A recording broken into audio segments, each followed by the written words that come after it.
Praise the lord. మన ప్రభువును రక్షకుడైన యేసుక్రీస్తు వారి దివ్యనామమున మీకందరికీ శుభములు తెలియపరుస్తున్నాను. ఈ దిన దీవెనలతో దేవుడు మనల్ని బలపరిచి ఈ దినము మనం చేస్తున్న ప్రతి పని పాటలో దేవుని యొక్క హస్తము తోడై ఉండి కాపాడునుగాక. ఆమేన్.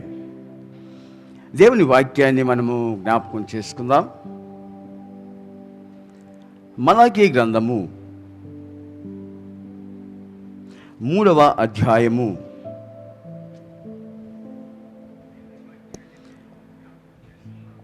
2, 3, 4 వచనాలు మనం జ్ఞాపకం చేసుకుందాం. అయితే ఆయన వచ్చు దినమును ఎవరు సహింపగలరు? ఆయన అగుపడగా ఎవరు ఓర్వగలరు? ఆయన కంసాలి అగ్ని వంటివాడు, చాకలి వాని సబ్బు వంటివాడు, వెండిని శోధించి నిర్మలము చేయువాడు అయినట్లు కూర్చుని ఉండును. లేవీయులు నీతిని అనుసరించి యెహోవాకు నైవేద్యములు చేయనట్లు వెండి బంగారములను నిర్మలము చేయు రీతిని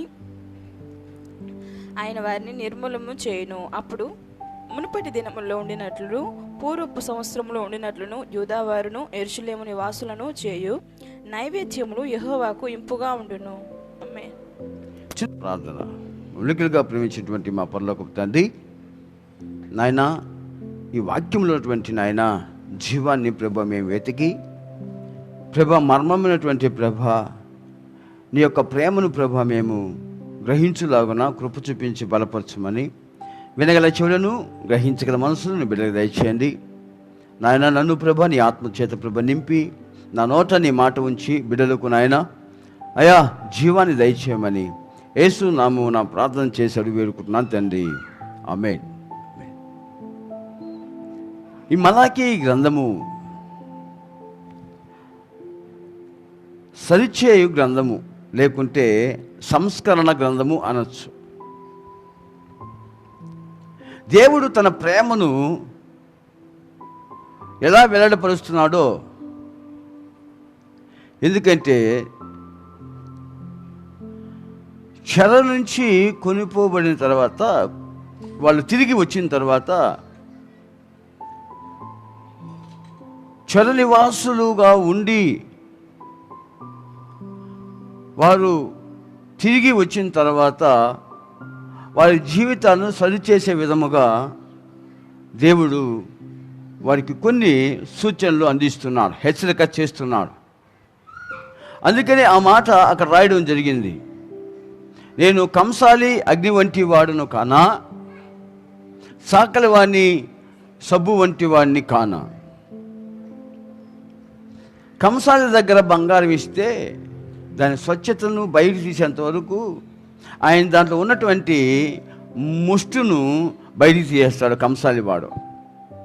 చాకలి వానికి బట్టలు వేస్తే దాంట్లో ఉన్నటువంటి మురికిని బయటికి తీసేసి స్వచ్ఛమైనటువంటి తెలుపుదనాన్ని దాన్ని ఆ ఉడికిచో లేకుంటే ఆ సబ్బు వేసో ఆ చాకలి వాడు దాన్ని ఆ వస్త్రాన్ని శుభ్రపరుస్తాడు.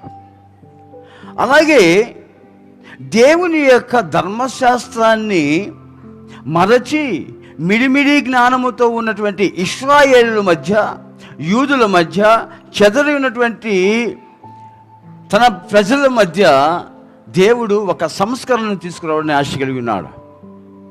ఈ గ్రంథకర్త మలాకి మరి 70 సంవత్సరముల చెరను ఛేదించి వచ్చిన వారిలో ఒక ప్రవక్తగా ఉన్నాడు. దేవుని నడిపింపబడినటువంటి ప్రవక్తగా ఉన్నాడు. దేవునికి బిడ్డారా, ఆత్మీయ జీవితాన్ని మనం జ్ఞాపకం చేసుకుంటే దేవుడు ఇక్కడ మనకు 4 హెచ్చరికలను ఇక్కడ చేస్తూ ఉన్నాడు.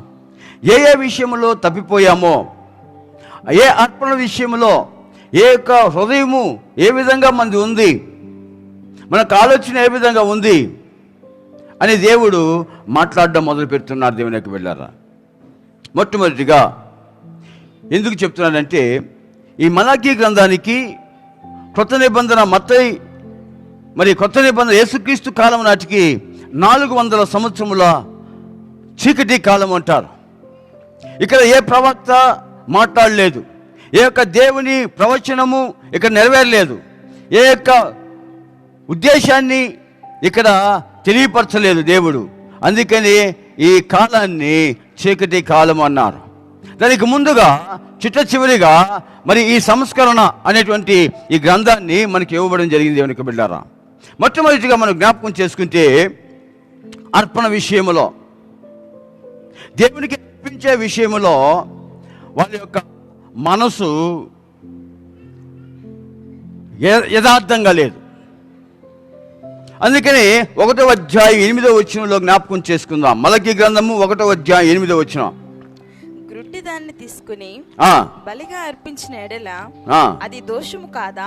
గుడ్డి దానిని తీసుకుని దాన్ని బలిగా అర్పించిన ఎడల అది దోషము కాదా? కుంటి దానినైనను రోగము గల దానినైను అర్పించిన ఎడల అది దోషము కాదా? అది దోషము కాదా? అట్టి వాటిని నీ అధికారికి నీవు ఇచ్చిన ఎడల అతడు నీకు దయచూపునా నేను అంగీకరించునా అని సైన్యములకు అధిపతియగు యెహోవా అడుగుచూ ఉన్నాడు. మొట్టమొదటిగా నీ అర్పణ విషయం బట్టి దేవుడు అడుగుతున్నాడు. వాళ్ళు బబులోను చెర నుంచి వచ్చిన తర్వాత వాళ్ళు నేర్చుకునేది ఏంటంటే పనికి రాని దాన్ని దేవునికి ఇవ్వడం మొదలుపెట్టారు. శ్రేష్టమైన దాన్ని కాదు ఇప్పుడు ఇచ్చేది, శ్రేష్టమైన దాన్ని మర్చిపోయారు. గుడ్డి దాన్ని, కుంటి దాన్ని, అనారోగ్యంగా ఉన్నదాన్ని దేవునికి ప్రతిష్టంగా ఇప్పుడు ఇచ్చేస్తున్నారు. ఏమైందంటే యాజక ధర్మం మారిపోయింది. యాజక ధర్మం మారిపోయింది. ఈరోజు చాలామంది దగ్గర చూస్తూ ఉన్నాం. ఎవరికైనా అనారోగ్యం వస్తే అయ్యా దేవుడు బాగు చేస్తే ఇతన్ని దేవునికి ఇచ్చేస్తా, మోగవాడికి మాట వస్తే దేవునికి ఇచ్చేస్తా అంటే యథార్థమైనటువంటి అర్పణ నేటి దినాల్లో లేదు దేవుని యొక్క బిడ్డలారా. అది దేవుడు బాగుపరిస్తే ఇస్తాడంట. దేవునికి చెందాల్సిన మహిమను ఇప్పుడు మనము దేవునికి ఇవ్వడం లేదని గుర్తుపెట్టుకోవాలి. ఎవరైనా కానీ దేవునికి శ్రేష్టమైన దానిలో ఇస్తున్నారా? అందుకని అక్కడ అంటున్నాడు, మీ అధికారికి ఎవరైనా పని చేయించుకోవాలంటే అతనికి ఇలాంటివి ఇస్తే అతను పని చేస్తాడా? మీరు ఒకసారి జ్ఞాపకం చేసుకోండి అని పరిశుద్ధాత్మ దేవుడు బయలుపరుస్తున్నాడు. ప్రియమైన దేవుని బిడ్డలారా, హోషేయ గ్రంథము 14వ అధ్యాయం 2వ వచనంలో జ్ఞాపకం చేసుకుంటే అక్కడ మాట్లాడుతున్నటువంటి మాట, పరిశుద్ధాత్మ దేవుడు అక్కడ మాట్లాడుతున్న మాట జ్ఞాపకం చేసుకుందాం. మాటలు సిద్ధపరచుకొని యెహోవా యొద్దకు తిరుగుడి, మీరు ఆయనతో చెప్పవలసినది ఏమనగా పాపములు అన్నిటినీ పరిహరింపుము, ఎడ్లకు బదులుగా నీకు మా పెదవులను అర్పించుచున్నాము, నీవు అంగీకరింపదగినవే అవి మాకు ఉన్నవి. ఇవి అంగీకరింపదగినవే, ఎడ్లకు బదులుగా మా పెదవులను మీకు అర్పిస్తున్నాం. స్తుతి, దేవుణ్ణి మహింపరచడానికి స్తుతి చాలు. ఇలాంటివి అయోగ్యమైనవి తీసుకొచ్చి దేవుని నామాన్ని మహింపరచడం కంటే దేవునికి ఈ స్తోత్ర బలులు అర్పించడం, ఈ జిహ్వా ఫలముల ద్వారా దేవుని మహింపరచడం, దేవుని స్తుతించడం నేర్చుకోమని పరిశుద్ధాత్మ దేవుడు సెలవిస్తున్నారు. దేవుని యొక్క బిడ్డలారా, మన అర్పణ విషయంలో ఎలా ఉన్నాం దేవుడు ప్రశ్నిస్తున్నాడు. అవును కదా, మన అర్పణ ఎలా ఉంది దేవుని విషయంలో? దేవునికి బలియాగం ఎలా చేస్తున్నాం? కుంటివాడిని, గుడ్డివాడిని, అనారోగ్యం ఉన్న వాడిని బలి అర్పిస్తున్నప్పుడు దేవుడు అక్కడ మాట్లాడుతున్నాడు, ఇది నాకు నచ్చదు. రెండవ విషయానికి వస్తే దేవుని యొక్క బిడ్డలారా, 2వ అధ్యాయం 11వ వచనంలో, మలకీ గ్రంథము 2వ అధ్యాయము 11వ వచనం. యూదావారు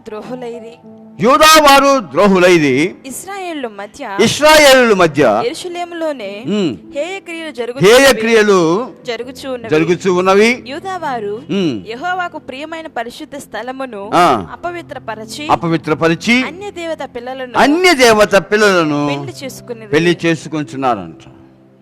వివాహ వ్యవస్థలో మార్పు వచ్చింది. తనకు నచ్చిన వారిని చేసుకుంటున్నారు, దేవునికి నచ్చిన వారిని కాదు, దేవుని క్రమాన్ని ఎదిగిన వారు కాదు, దేవుని పద్ధతిని ఎదిగిన వారు కాదు, తనకు నచ్చిన వారిని, అన్య దేవతలకు సంబంధించిన వారిని వీళ్ళు ఇప్పుడు వివాహం చేసుకుంటున్నారు.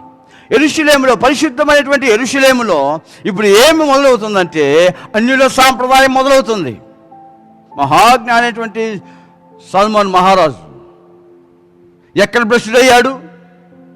అన్యుల యొక్క ఆచారమును, వాళ్ళని వివాహం చేసుకొని వారికి ఒక బలిపీఠమును కట్టించి దానికి మొక్కడం ద్వారానే కదా దేవుని దృష్టికి అతను దోషయ్యి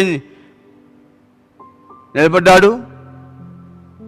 ఈరోజు అన్యుల యొక్క వివాహ జీవితంలో ఏం పొందుకుంటున్నామంటే దేవునికి వెళ్ళారా, వారి యొక్క ఆచారాన్ని, వారి యొక్క తలంపులను ఈరోజు ప్రతిష్ఠ చేయబడినటువంటి యెరూషలేములో, పవిత్రంగా ఉన్నటువంటి యెరూషలేములో అన్యుల ఆచారం కొనసాగుతుంది. వారు అక్కడి నుంచి ఐగుప్తులో నుంచి వచ్చినటువంటి ఆ ఆచారము అలాగే కొనసాగుతూ వాళ్ళు దూరం చేసుకుని దేవుని దృష్టికి వాళ్ళు ద్రోహులయ్యారు.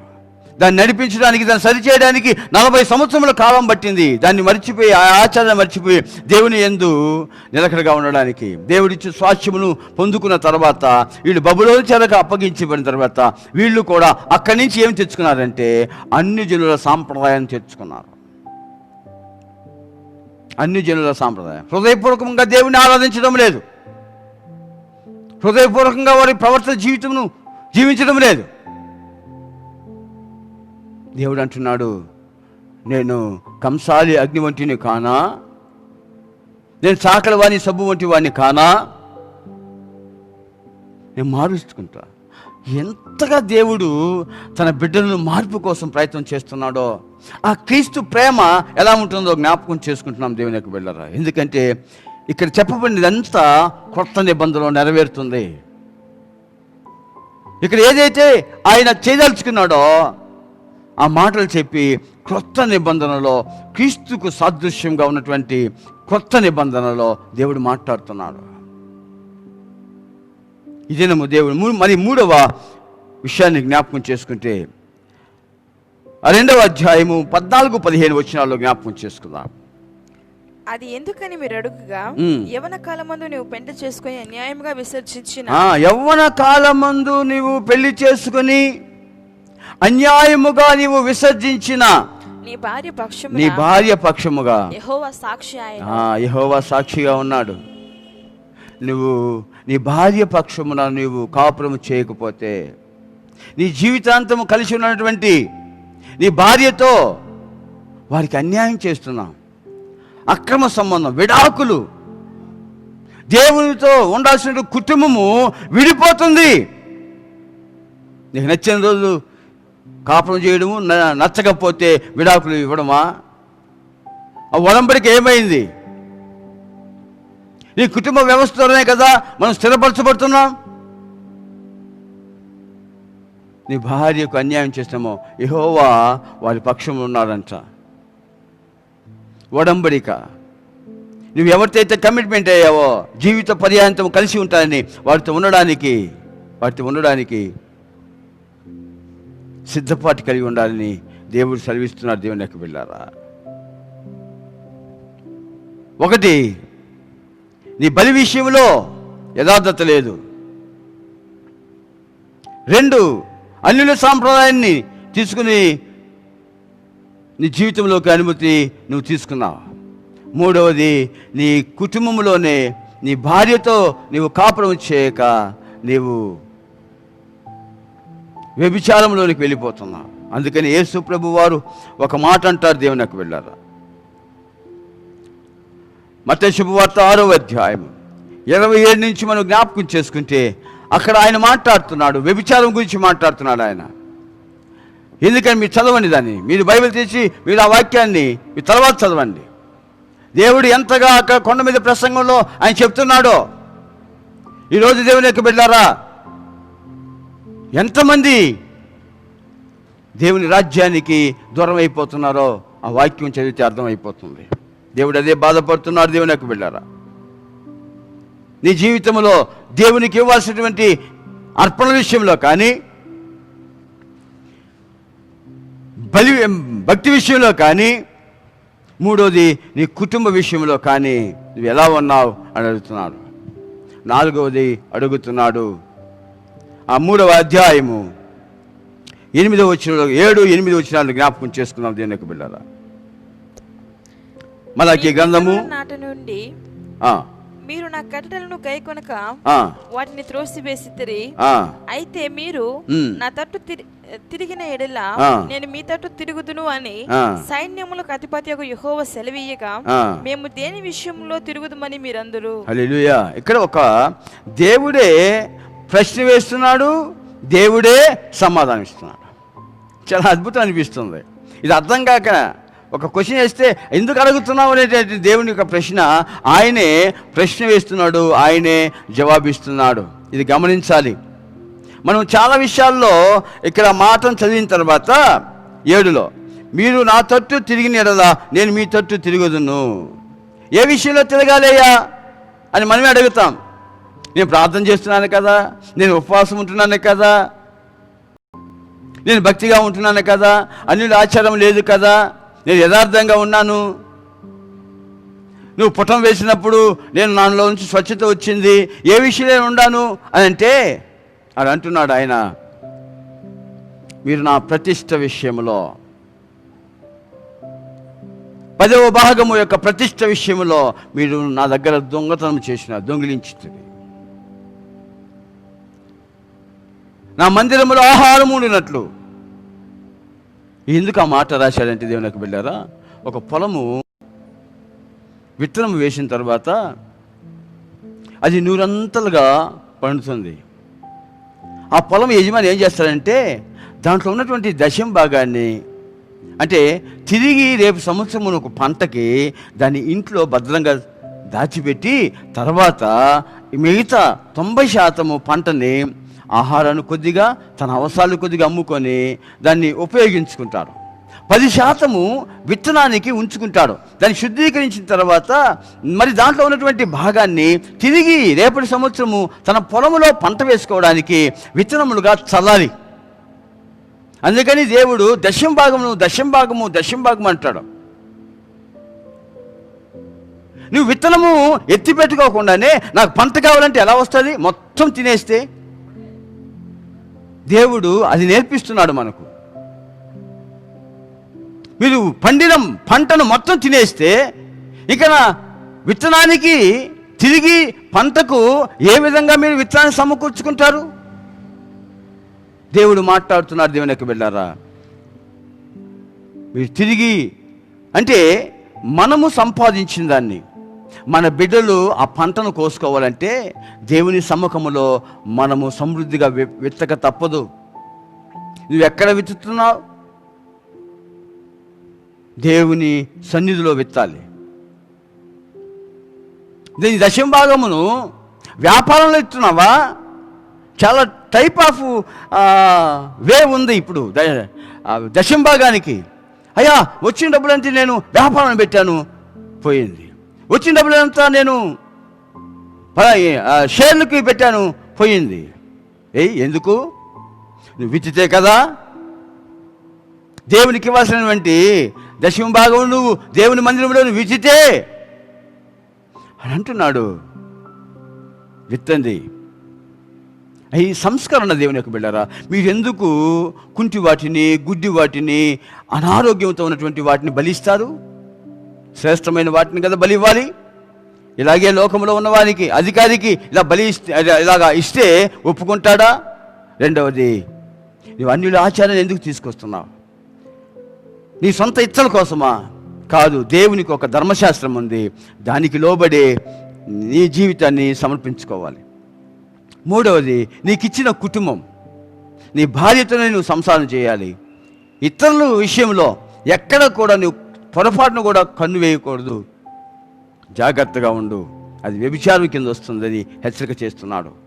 ఎందుకంటే యూదులు పరిశుద్ధులు, యేసుక్రీస్తు నమ్ముకున్న వారు పరిశుద్ధులు. నువ్వు ఇలాగా ఉండాలి. నువ్వు ఆశ్రయించబడాలంటే, నువ్వు దీవించబడాలంటే నీ దశం భాగమును దేవునికి సమర్పించు, దేవునికి సమర్పించు అని అంటున్నాడు.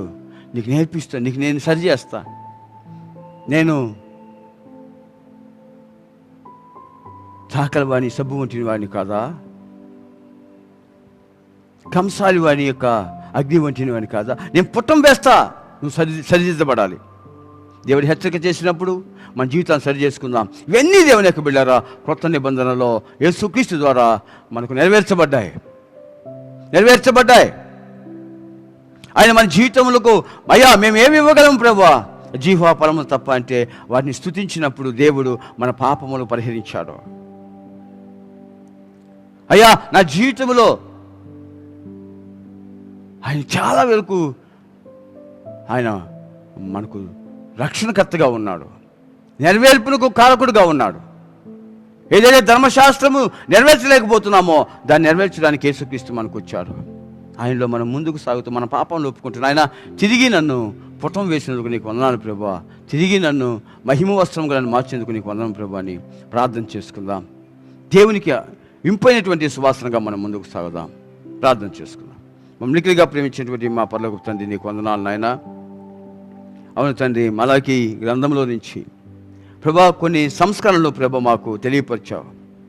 అయ్యా ఇదిగో ప్రభా అర్పణ విషయంలో ప్రభా మమ్మల్ని మేము సరి చేసుకోవడానికి, నాయన ఆత్మీయ జీవితాన్ని ప్రభా మేము పొందుకోవడానికి మేము ఎలాగ ఉన్నామో తండ్రి మీరు మాతో మాట్లాడి అవును తండ్రి నీ చిత్తానుసారంగా మమ్మల్ని బలపరచమని కోరుకుంటున్నాం. ఈ దినము ప్రభువా మేము నీ వైపు చూస్తున్నాం. మాకు ఇచ్చిన రక్షణ బట్టి నీకు వందనాలు, మాకు ఇచ్చిన నూతన జీవితాన్ని బట్టి నీకు వందనాలు, విశ్వాస జీవితాన్ని బట్టి నీకు వందనాలు. చేరిన ప్రతి బిడ్డను నీ ఆత్మ చేత నింపి బలపరచమని యేసునామమున ప్రార్థించుకుంటున్నాను తండ్రి, ఆమేన్. సమస్త జ్ఞానం మించిన దేవుని సమాధానం ప్రభువైన యేసుక్రీస్తునందు కృప పరిశుద్ధాత్మ దేవుని యొక్క కాపుదల మనకును సకల పరిస్థితులకు దేవుడు సదాకాలం తోడిని కాచి కాపాడును గాక, ఆమేన్. God bless you. దేవుడి మిమ్మల్ని దీవించును గాక.